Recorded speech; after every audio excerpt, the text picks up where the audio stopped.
Ons gaan leer oor kapasiteit. Nou, kapasiteit beteken hoe vol 'n houer of 'n bottel is. So, kom ons kyk eers na die woorde. Hierdie houer is leeg. Hierdie houer is halfvol. En hierdie houer is vol.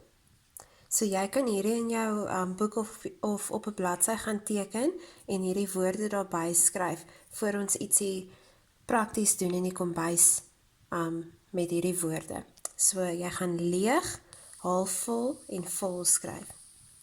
Dan wil ek hê, jy moet gaan na die kombuis of die badkamer of enige plek waar daar bottels of houers is waar goeders in is wat jy kan gebruik.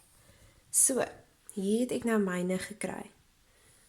En dan moet jy nou kyk of hulle leeg, halfvol of vol is.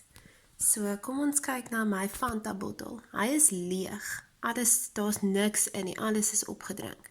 Die tomatiesous bottel is net so 'n bietjie onder half, so ons kan sê hy is half vol.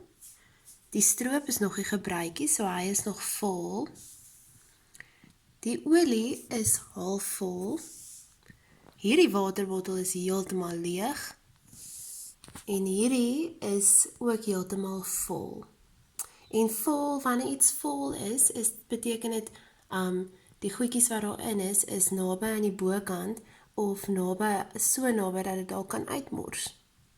So nou moet jy gaan na jou kombuis of badkamer en gaan kyk wat se houers jy kry en of hulle leeg, halfvol of vol is.